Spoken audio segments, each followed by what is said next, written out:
ಹರಿ ಓಂ ಸಾಯಿರಾಮ್. ಶ್ರೀ ಸಾಯಿ ಸಚ್ಚರಿತೆ ಅಧ್ಯಾಯ 43 ಮತ್ತು 44.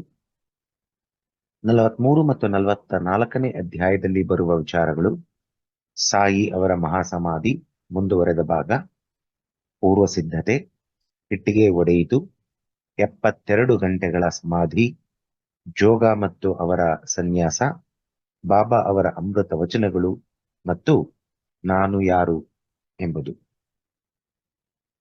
ಪೂರ್ವ ಸಿದ್ಧತೆ. ಮನುಷ್ಯನು ಪ್ರಾಪಂಚಿಕ ಸುಖಗಳನ್ನು ಮರೆತು ಪಾರಮಾರ್ಥಿಕ ವಿಷಯಾಸಕ್ತನಾಗುವಂತೆಯೂ ಮತ್ತು ಪರಲೋಕದಲ್ಲಿ ಅವನ ಪ್ರಗತಿ ಸುಗಮವಾಗಲೆಂದು ಅವನ ಮರಣ ಸನ್ನಿಹಿತವಾಗುತ್ತಿರುವ ಸಂದರ್ಭ ಧಾರ್ಮಿಕ ಗ್ರಂಥಗಳನ್ನು ಓದಿ ಹೇಳುವುದು ಹಿಂದೂ ಧರ್ಮದ ಪದ್ಧತಿ. ಪರೀಕ್ಷಿತ ರಾಜನು ಬ್ರಾಹ್ಮಣ ಋಷಿಪುತ್ರ ಒಬ್ಬನಿಂದ ಶಪಿಸಲ್ಪಟ್ಟು 1 ವಾರದ ಒಳಗೆ ಮರಣ ಹೊಂದಬೇಕೆಂದಿರುವಾಗ ಮಹಾಯೋಗಿಗಳಾದ ಶುಕ್ರಾಚಾರ್ಯರು ಅವನಿಗೆ 1 ವಾರದಲ್ಲಿ ಭಾಗವತವನ್ನು ಓದಿ ಹೇಳಿದರು ಎಂಬುದು ನಮಗೆ ತಿಳಿದ ವಿಷಯ. ಇದೇ ಪದ್ಧತಿ ಈಗಲಿಗೂ ಅನುಸರಿಸಲ್ಪಟ್ಟು ಮರಣ ಹೊಂದುವ ಮೊದಲು ಭಾಗವತ, ಗೀತೆ ಮುಂತಾದ ಧಾರ್ಮಿಕ ಗ್ರಂಥಗಳನ್ನು ಓದಿ ಹೇಳುತ್ತಾರೆ. ದೇವರ ಅವತಾರ ರೂಪಿಯಾದ ಬಾಬಾ ಅವರಿಗೆ ಯಾರ ಸಹಾಯವೂ ಬೇಕಿರಲಿಲ್ಲ. ಆದರೆ ಸಾಮಾನ್ಯ ಜನರಿಗೆ ಪಾಠ ಕಲಿಸುವುದಕ್ಕಾಗಿ ಅವರೂ ಸಹ ಇದೇ ಪದ್ಧತಿಯನ್ನು ಅನುಸರಿಸಿದರು. ತಾವು ಮರಣ ಹೊಂದುವರೆಂದು ಅವರಿಗೆ ತಿಳಿದಾಗ ವಜೆ ಎಂಬ ಭಕ್ತರಿಗೆ ತಮ್ಮ ಮುಂದೆ ಶ್ರೀ ರಾಮ ವಿಜಯವನ್ನು ಓದಿ ಹೇಳುವಂತೆ ಆಜ್ಞಾಪಿಸಿದರು. ವಜೆ ಅವರು 1 ವಾರದಲ್ಲಿ ಅದನ್ನು ಓದಿ ಮುಗಿಸಿದರು. ಬಾಬಾ ಅವರು ಇನ್ನೊಂದು ಸಲ ಓದಿ ಹೇಳುವಂತೆ ಆಜ್ಞಾಪಿಸಿದರು. ಈ ರೀತಿ 11 ದಿನಗಳು ಗತಿಸಿದವು. 3 ದಿನಗಳಲ್ಲಿ ಮತ್ತೊಂದು ಬಾರಿ ಪಠಿಸಿ ವಜೆ ಬಹಳ ಬಳಲಿದ್ದರು. ಆಗ ಬಾಬಾ ಅವರು ವಜೆ ಅವರ ಪಠಣ ನಿಲ್ಲಿಸಿದರು. ಇದಕ್ಕೆ 2 ದಿನಗಳ ಮುಂಚೆ ಬಾಬಾ ಭಿಕ್ಷೆ ಬೇಡುವುದನ್ನು ಬಿಟ್ಟು ಸುಮ್ಮನೆ ಮಸೀದಿಯಲ್ಲಿ ಕುಳಿತಿರುತ್ತಿದ್ದರು. ಕೊನೆಯ ತನಕವೂ ಅವರು ಜಾಗೃತರಾಗಿದ್ದರು. ಭಕ್ತರಿಗೆ ಉಪದೇಶಗಳನ್ನು ಮಾಡುತ್ತಲೇ ಇದ್ದರು. ತಮ್ಮ ನಿರ್ಗಮನದ ಕಾಲವನ್ನು ಯಾರಿಗೂ ಸರಿಯಾಗಿ ತಿಳಿಸಿರಲಿಲ್ಲ. ಕಾಕಾ ಸಾಹೇಬ್ ಮತ್ತು ಬೂಟಿ ಅವರು ಪ್ರತಿದಿನವೂ ಬಾಬಾ ಅವರ ಜೊತೆಯಲ್ಲಿಯೇ ಊಟ ಮಾಡುತ್ತಿದ್ದರು. ಆದರೆ 15/10/1918ನೇ ದಿನ ಮಾತ್ರ ಅವರನ್ನು ತಮ್ಮ ಮನೆಗೆ ಊಟಕ್ಕೆ ಹೋಗುವಂತೆ ಆಜ್ಞಾಪಿಸಿದರು. ಆದರೂ ಲಕ್ಷ್ಮೀಬಾಯಿ ಶಿಂದೆ, ಬಾಬೂಜಿ ಶಿಂದೆ, ಬಯಾಜಿ ಪಾಟೀಲ, ಲಕ್ಷ್ಮಣ ಜೋಶಿ, ಬಾಳಾ ಶಿಂಪಿ ಮತ್ತು ನಾನಾ ಸಾಹೇಬ್ ನಿಮೋನ್ಕರ್ ಇವರು ಮಾತ್ರ ಅಲ್ಲಿದ್ದರು. ಬಾಬಾ ಲಕ್ಷ್ಮೀಬಾಯಿಗೆ 9 ರೂಗಳನ್ನು ಕೊಟ್ಟು ಮೈಯಲ್ಲಿ ಸರಿಯಾಗಿಲ್ಲವೆಂದು ಹೇಳಿ ತಮ್ಮನ್ನು ಬೂಟಿ ವಾಡಕ್ಕೆ ಕರೆದುಕೊಂಡು ಹೋಗುವಂತೆ ಹೇಳಿದರು. ಈ ರೀತಿ ಹೇಳುತ್ತಾ ಬಯಾಜಿ ಅವರ ತೊಡೆಯ ಮೇಲೆ ಮಲಗಿ ತಮ್ಮ ಹಸುವನ್ನು ನೀಗಿದರು. ಬಯಾಜಿ ಅವರು ಅವರ ಉಸಿರಾಟ ನಿಂತಿದ್ದನ್ನು ಗಮನಿಸಿ ಕೆಳಗಡೆ ಕುಳಿತಿದ್ದ ನಾನಾ ಅವರನ್ನು ಕರೆದರು. ನಾನಾ ಅವರು ಸ್ವಲ್ಪ ನೀರು ತಂದು ಅವರ ಬಾಯಿಯಲ್ಲಿ ಹಾಕಿದರು. ಅದು ಹೊರಗೆ ಬಂತು. ಆಗ ಅವರು "ಓ ದೇವಾ" ಎಂದು ಜೋರಾಗಿ ಕೂಗಿಕೊಂಡರು. ಬಾಬಾ ಅವರು ತಮ್ಮ ಕಣ್ಣು ತೆರೆದು "ಆ" ಎಂದು ಅಂದಂತೆ ಕೇಳಿಬಂತು. ಬಾಬಾ ಅವರ ಮರಣದ ವಾರ್ತೆ ಕಾಡ್ಗಿಚ್ಚಿನಂತೆ ಶಿರಡಿಯಲ್ಲೆಲ್ಲ ಕ್ಷಣ ಮಾತ್ರದಲ್ಲಿ ಪಸರಿಸಿತು. ಮಸೀದಿಯಲ್ಲಿ ಭಕ್ತ ವೃಂದವು ನೆರೆದು ತಮಗೆ ಉಂಟಾದ ಅಪಾರವಾದ ನಷ್ಟವನ್ನು ಕುರಿತು ಶೋಕಿಸುತ್ತಿತ್ತು. ಕೆಲವರು ಅಳುತ್ತಿದ್ದರು, ಕೆಲವರು ಬೀದಿಯಲ್ಲಿಯೇ ಮೂರ್ಛಿತರಾದರು. ಸಮಸ್ತ ಚರಾಚರಗಳು ಕಂಬನಿ ಸುರಿಸಿದವು. ಎಲ್ಲಿ ನೋಡಿದರೂ ನೀರವತೆ ತಲೆ ಎತ್ತಿ ಶೋಕವೇ ಹೊಳೆಯಾಗಿ ಹರಿಯುತ್ತಿತ್ತು. ಆಗ ಬಾಬಾ ಅವರ ದೇಹವನ್ನು ಹೇಗೆ ಸಂಸ್ಕಾರ ಮಾಡಬೇಕೆಂಬ ಪ್ರಶ್ನೆ ಉದ್ಭವಿಸಿತು.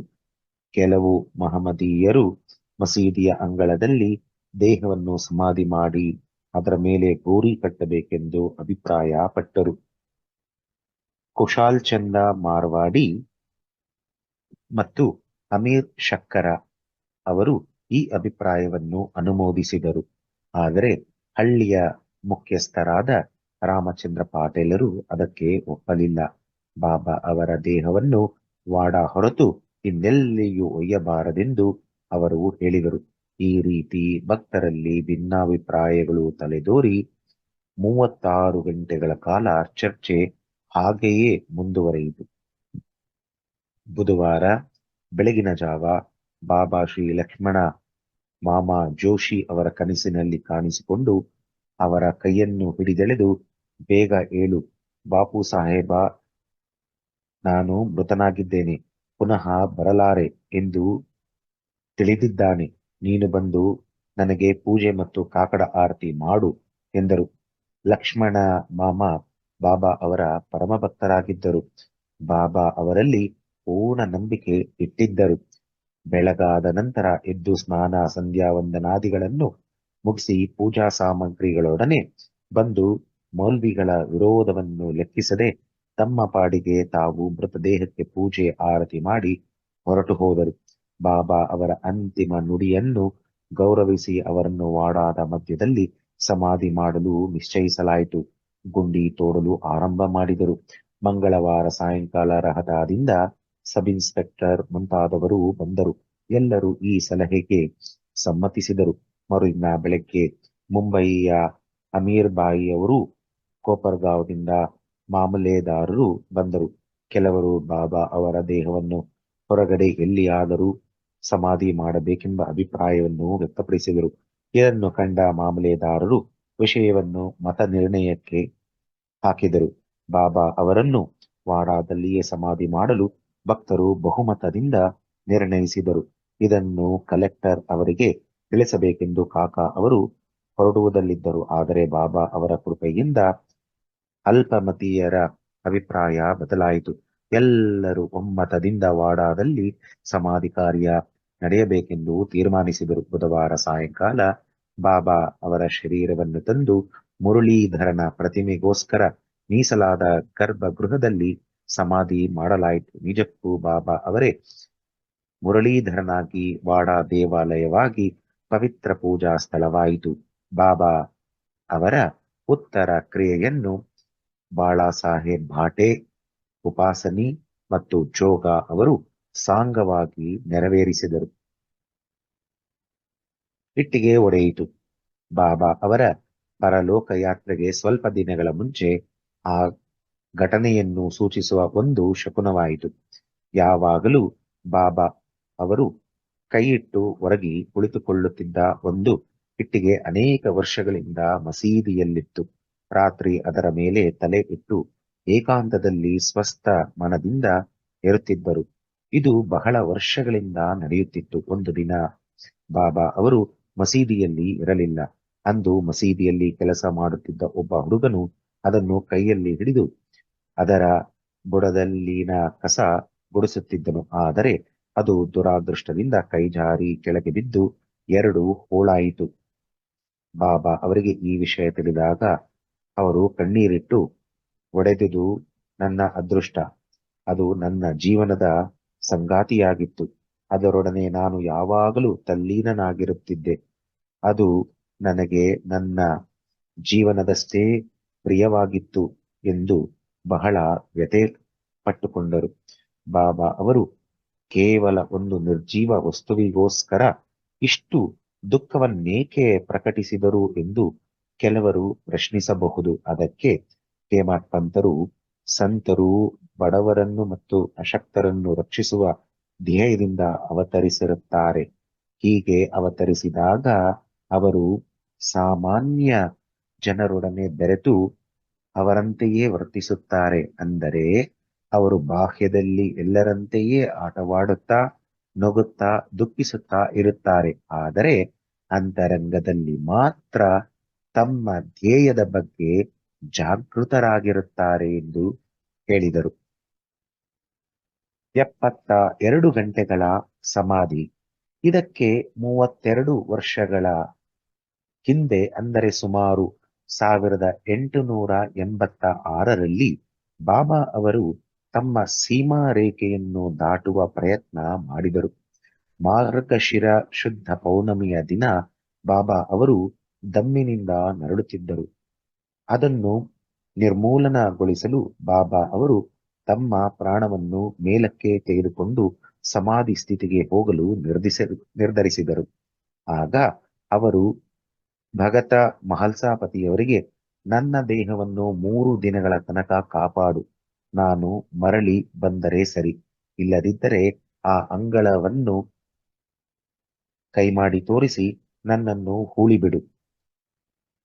ಗುರುತಿಗೋಸ್ಕರ ಅಲ್ಲಿ 2 ಧ್ವಜಗಳನ್ನು ನೆಡು ಎಂದು ಹೇಳಿ ರಾತ್ರಿ 10 ಗಂಟೆಗೆ ನಿಸ್ತೇಜರಾಗಿ ಬಿದ್ದರು.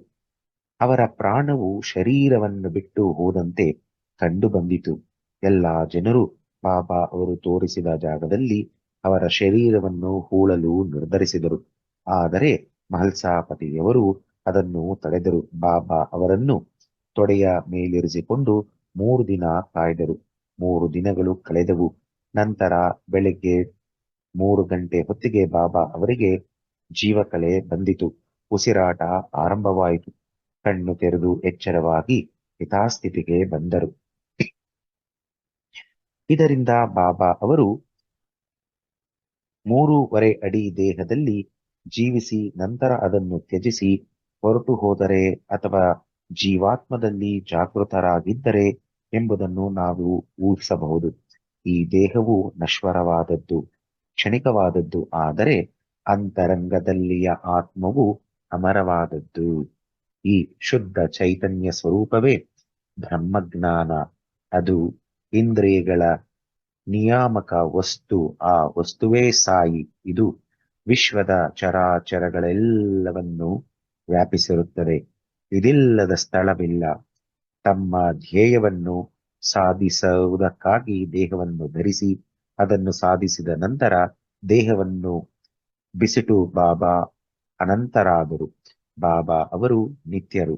ಅವರ ಮರಣವು ಕೇವಲ ಬಾಹ್ಯ ರೂಪವಾದದ್ದು, ಆದರೆ ನಿಜವಾಗಿಯೂ ಸಕಲ ಚರಾಚರಗಳಲ್ಲಿ ಅವರ ಆತ್ಮವು ವ್ಯಾಪಿಸಿ ಅವುಗಳ ನಿಯಾಮಕರಾಗಿರುತ್ತಾರೆ ಬಾಬಾ. ಅಂತಹವರಿಗೆ ಪೂರ್ಣ ಶರಣಾಗತರಾಗಿ ಅವರನ್ನು ಮನಃಪೂರ್ವಕವಾಗಿ ಪ್ರೀತಿಸುವ ಭಕ್ತರಿಗೆ ಇದರ ಅರಿವಾಗುತ್ತದೆ. ನಮಗೆ ಈಗ ಬಾಬಾ ಅವರನ್ನು ಪ್ರತ್ಯಕ್ಷ ನೋಡಲಾಗದೇ ಇದ್ದಾಗಲೂ ಸಹ ಶಿರ್ಡಿಗೆ ಹೋದರೆ ಅವರ ಸುಂದರವಾದ ಚಿತ್ರವನ್ನು ಮಸೀದಿಯಲ್ಲಿ ಕಾಣಬಹುದು. ಇದನ್ನು ಬಾಬಾ ಅವರ ಪರಮ ಭಕ್ತರಾದ ಪ್ರಸಿದ್ಧ ಚಿತ್ರಕಾರ ಶ್ರೀ ಶ್ಯಾಮರಾವ್ ಜಯಕರ ಅವರು ಚಿತ್ರಿಸಿರುತ್ತಾರೆ. ನಿಜವಾದ ಭಕ್ತರಿಗೆ ಈ ಚಿತ್ರವನ್ನು ನೋಡಿದರೆ ಬಾಬಾ ಅವರ ದರ್ಶನವಾದಂತೆಯೇ ತೋರುತ್ತದೆ. ಈಗ ಅಮೃತ ಶಿಲೆಯ ಸುಂದರ ಮೂರ್ತಿ ಸಮಾಧಿ ಮಂದಿರದಲ್ಲಿ ರಾರಾಜಿಸುತ್ತಿದೆ. ಈಗ ಬಾಬಾ ಅವರು ಶರೀರವಿಲ್ಲದಿದ್ದರೂ ಸಹ ಸಜೀವವಾಗಿ ವಾಸವಾಗಿದ್ದಾರೆ. ಎಂದಿನಂತೆ ಈಗಲೂ ಅವರು ಭಕ್ತರ ಯೋಗಕ್ಷೇಮವನ್ನು ಚಿಂತಿಸುತ್ತಾ ಅವರಿಗೆ ತಮ್ಮ ಸಹಾಯ ಬೆಸಗುತ್ತಿದ್ದಾರೆ. ಸಂತರಿಗೆ ಸಾವಿಲ್ಲ. ಅವರು ಸಾಮಾನ್ಯ ಮಾನವರಂತೆ ಕಂಡರೂ ನಿಜವಾಗಿಯೂ ಅವರು ದೇವರ ಅವತಾರ ಸ್ವರೂಪರು. ಜೋಗ ಮತ್ತು ಅವರ ಸನ್ಯಾಸ. ಬಾಪು ಸಾಹೇಬ್ ಜೋಗ ಅವರ ಸನ್ಯಾಸವನ್ನು ವರ್ಣಿಸಿ ಹೇಮಠ್ ಪಂತರು ಈ ಅಧ್ಯಾಯವನ್ನು ಮುಗಿಸುತ್ತಾರೆ. ಭಕ್ತ ಬಾಪು ಸಾಹೇಬ ಜೋಗ ಅವರು ಪುಣೆಯ ಪ್ರಸಿದ್ಧ ವ್ಯಾಪಾರಿಗಳಾದ ವಿಷ್ಣುಬುವ ಜೋಗ ಅವರ ಚಿಕ್ಕಪ್ಪನವರು. ಅವರು 1919ರಲ್ಲಿ ಸರಕಾರಿ ಹುದ್ದೆಯಿಂದ ನಿವೃತ್ತರಾದ ಮೇಲೆ ತಮ್ಮ ಪತ್ನಿಯೊಡನೆ ಶಿರ್ಡಿಗೆ ಬಂದು ನೆಲೆಸಿದರು. ಅವರಿಗೆ ಸಂತಾನ ಪ್ರಾಪ್ತಿ ಇರಲಿಲ್ಲ. ಜೋಗ ದಂಪತಿಗಳು ಬಾಬಾ ಅವರನ್ನು ಭಕ್ತಿಯಿಂದ ಪೂಜಿಸುತ್ತಾ ಕಾಲ ಕಳೆಯುತ್ತಿದ್ದರು. ಮೇಘ ಅವರ ಮರಣದ ನಂತರ ಬಾಪು ಅವರೇ ಬಾಬಾ ಅವರಿಗೆ ಮಸೀದಿಯಲ್ಲಿ ಆರತಿ ಮುಂತಾದವುಗಳನ್ನು ಮಾಡುತ್ತಿದ್ದರು. ಇದು ಅವರ ಸಮಾಧಿ ತನಕ ನಡೆಯಿತು. ಜ್ಞಾನೇಶ್ವರಿ ಮತ್ತು ಏಕನಾಥ ಭಾಗವತವನ್ನು ಓದಿ ಅರ್ಥ ವಿವರಿಸುವ ಕೆಲಸವೂ ಇವರ ಪಾಲಿಗೆ ಬಂದಿತು. ಅನೇಕ ವರ್ಷಗಳ ಕಾಲ ಸೇವೆ ಮಾಡಿದ ನಂತರ ಜೋಗ ಅವರು ಬಾಬಾ ಅವರನ್ನು ಕುರಿತು, ನಾನು ನಿಮ್ಮಲ್ಲಿ ಬಹಳ ದಿವಸಗಳಿಂದ ಸೇವೆ ಸಲ್ಲಿಸುತ್ತಿದ್ದೇನೆ, ಆದರೂ ನನ್ನ ಆತ್ಮಕ್ಕೆ ಶಾಂತಿ ದೊರಕಲಿಲ್ಲ. ಸಂತರ ಸಂಪರ್ಕದಿಂದಲೂ ಸಹ ನನ್ನ ಸ್ಥಿತಿ ಉತ್ತಮಗೊಂಡಿಲ್ಲ. ನೀವು ಯಾವಾಗ ನನ್ನನ್ನು ಆಶೀರ್ವದಿಸುತ್ತೀರಿ ಎಂದು ಕೇಳಲು ಬಾಬಾ ಅವರು, ಸ್ವಲ್ಪ ಕಾಲದಲ್ಲಿಯೇ ನಿನ್ನ ಕರ್ಮವು ಸವೆಯುವುದು, ನಿನ್ನ ಪಾಪಗಳು ಸುಟ್ಟು ಬೂದಿಯಾಗುವುವು, ಆಗ ನಿನ್ನನ್ನು ಆಶೀರ್ವದಿಸುತ್ತೇನೆ. ನೀನು ಆಗ ಅರಿಷಡ್ ವರ್ಗಗಳಿಂದ ಮುಕ್ತನಾಗುವೆ. ಅಂದು ಸನ್ಯಾಸವನ್ನು ಸ್ವೀಕರಿಸು ಮತ್ತು ದೇವರ ಸೇವೆ ಮಾಡು ಎಂದು ಉತ್ತರಿಸಿದರು. ಕೆಲವು ದಿನಗಳ ನಂತರ ಬಾಬಾ ಅವರ ಮಾತುಗಳು ನಿಜವಾದವು. ಅವರ ಪತ್ನಿಯು ಮೃತಳಾದಳು. ಅವರಿಗೆ ಮಮತೆಯು ದೂರವಾಯಿತು. ಅಂದಿನಿಂದ ಸನ್ಯಾಸಾಶ್ರಮವನ್ನು ಸ್ವೀಕರಿಸಿ ತಮ್ಮ ಜೀವನದ ಗುರಿಯನ್ನು ಬಾಪು ಸಾಹೇಬ ಸಾಧಿಸಿದರು. ಬಾಬಾ ಅವರ ಅಮೃತ ವಚನಗಳು. ಯಾರು ನನ್ನನ್ನು ಪ್ರೀತಿಯಿಂದ ನೋಡಬಯಸುತ್ತಾರೆಯೋ ಅವರು ನನ್ನನ್ನು ಕಾಣುತ್ತಾರೆ. ನಾನಿಲ್ಲದ ಜಗತ್ತು ಅವರಿಗೆ ಶೂನ್ಯವಾಗಿ ಕಾಣುತ್ತದೆ. ಅವರು ನನ್ನ ಲೀಲೆಗಳ ವಿನಃ ಬೇರೆಯದನ್ನು ಹೇಳಬಯಸುವುದಿಲ್ಲ. ಅವರು ನಿರಂತರವಾಗಿ ಯಾವಾಗಲೂ ನನ್ನನ್ನೇ ಧ್ಯಾನಿಸುತ್ತಾ ಯಾವಾಗಲೂ ನನ್ನ ನಾಮವನ್ನೇ ಉಚ್ಚರಿಸುತ್ತಾರೆ. ಯಾರು ನನ್ನಲ್ಲಿ ಪೂರ್ಣ ಶರಣಾಗತಿಯನ್ನು ಹೊಂದಿ ನನ್ನನ್ನೇ ಸ್ಮರಿಸುತ್ತಾರೆಯೋ ಅವರಿಗೆ ನಾನು ಚಿರಋಣಿ. ಅವರಿಗೆ ಮುಕ್ತಿಯನ್ನು ದೊರಕಿಸಿಕೊಟ್ಟು ನಾನು ಋಣಮುಕ್ತನಾಗುತ್ತೇನೆ. ಯಾರು ನನ್ನನ್ನು ಸದಾ ಧ್ಯಾನಿಸುತ್ತಾ ನನಗೆ ಮೊದಲು ಅರ್ಪಿಸದೆ ತಾವು ಏನನ್ನೂ ಸ್ವೀಕರಿಸುವುದಿಲ್ಲವೋ ಅಂತವರ ಅಧೀನನು ನಾನು. ಯಾರು ನನ್ನನ್ನು ಅವಲಂಬಿಸಿರುವರೋ ಅವರು ನದಿಯು ಸಮುದ್ರವನ್ನು ಸೇರಿ ಅದರೊಡನೆ ಐಕ್ಯವಾಗುವಂತೆ ನನ್ನನ್ನು ಸೇರಿ ನನ್ನಲ್ಲಿ ಐಕ್ಯವಾಗುತ್ತಾರೆ. ನೀವು ನಿಮ್ಮ ಅಹಂಭಾವಗಳನ್ನು ತ್ಯಜಿಸಿ ನನಗೆ ಶರಣಾಗತರಾಗಿ ಎಂದು ಬಾಬಾ ಅವರು ಮಸೀದಿಯಲ್ಲಿ ಆಗಾಗ್ಗೆ ನುಡಿಯುತ್ತಿದ್ದರು. ನಾನು ಯಾರು? ಬಾಬಾ ಅವರು ಅನೇಕ ಸಾರಿ ನಾನು ಯಾರು ಎಂದು ಕೇಳುತ್ತಿದ್ದರು. ನೀವು ನನ್ನನ್ನು ಹುಡುಕಿಕೊಂಡು ಎಲ್ಲಿಗೂ ಹೋಗಬೇಕಿಲ್ಲ. ನಿಮ್ಮಲ್ಲಿಯೂ ಮತ್ತು ಚರಾಚರಗಳಲ್ಲಿಯೂ ಒಂದು ಆತ್ಮವಿದೆ, ಅದೇ ನಾನು. ಇದನ್ನು ತಿಳಿದು ನನ್ನನ್ನು ನಿಮ್ಮ ಅಂತರಂಗದಲ್ಲಿ ರಕ್ಷಿಸಿರಿ ಮತ್ತು ಸಕಲ ಚರಾಚರಗಳಲ್ಲಿಯೂ ನನ್ನನ್ನು ನೋಡಿರಿ. ಇದನ್ನು ನೀವು ಮನನ ಮಾಡಿದರೆ ಸರ್ವಜ್ಞತ್ವವನ್ನು ಅರಿತು ನನ್ನಲ್ಲಿ ಲೀನವಾಗುತ್ತೀರಿ ಎಂದು ಬಾಬಾ ಹೇಳುತ್ತಾರೆ. ಆದುದರಿಂದ ಹೇಮಾಟ್ ಪಂತರು ವಾಚಕರಿಗೆ ನಮಸ್ಕರಿಸಿ ಎಲ್ಲ ದೇವರನ್ನು, ಸಂತರನ್ನು, ಭಕ್ತರನ್ನು ಪ್ರೀತಿಸಿ ಗೌರವಿಸಬೇಕೆಂದು ಬೇಡಿಕೊಂಡಿರುತ್ತಾರೆ. ಯಾರು ಇತರರನ್ನು ಆಕ್ಷೇಪಿಸಿ ನಿಂದಿಸುತ್ತಾರೆಯೋ ಅಂತವರು ನನ್ನ ಹೃದಯವನ್ನು ಚುಚ್ಚಿದಂತೆ ನನ್ನನ್ನು ಗಾಯಪಡಿಸುತ್ತಾರೆ. ಆದರೆ ಯಾರು ತಾಳ್ಮೆಯಿಂದ ಇರುತ್ತಾರೋ ಅವರು ನನ್ನ ಪ್ರೀತಿಗೆ ಪಾತ್ರರಾಗುತ್ತಾರೆ ಎಂದು ಬಾಬಾ ಅವರು ಅನೇಕ ಸಲ ಹೇಳಿದ್ದಾರೆ. ಈ ರೀತಿ ಬಾಬಾ ಅವರು ಸಕಲ ಚರಾಚರಗಳಲ್ಲಿಯೂ ವ್ಯಾಪಿಸಿ ಅವುಗಳನ್ನು ಕಾಪಾಡುತ್ತಿರುತ್ತಾರೆ. ಎಲ್ಲ ಜೀವರಾಶಿಗಳನ್ನು ಪ್ರೀತಿಯಿಂದ ಕಾಣುವುದೇ ಅವರ ಧ್ಯೇಯವಾಗಿತ್ತು. ಅವರಿಗೆ ಬೇರಾವುದೂ ಬೇಕಿರಲಿಲ್ಲ. ಇಂತಹ ಅಮೃತವಾಣಿಯು ಯಾವಾಗಲೂ ಅವರಿಂದ ಬರುತ್ತಿತ್ತು. ಯಾರು ಬಾಬಾ ಅವರ ಕೀರ್ತಿಯನ್ನು ಶ್ರದ್ಧೆ ಮತ್ತು ಭಕ್ತಿಯಿಂದ ಹಾಡುತ್ತಾರೆಯೋ ಅಥವಾ ಯಾರು ಅವುಗಳನ್ನು ನಿರಂತರವಾದ ಭಕ್ತಿಯಿಂದ ಕೇಳುತ್ತಾರೆಯೋ ಅಂತಹವರು ಬಾಬಾ ಅವರಲ್ಲಿ ಐಕ್ಯರಾಗುತ್ತಾರೆ. ಓಂ ತತ್ಸತ್. ಶ್ರೀ ಸದ್ಗುರು ಸಾಯಿ ಚರಣಾರ್ಪಣಮಸ್ತು. ಇಲ್ಲಿಗೆ ಅಧ್ಯಾಯ 43 ಮತ್ತು 44 ಸಂಪೂರ್ಣವಾಯಿತು. ಸಾಯಿರಾಮ್.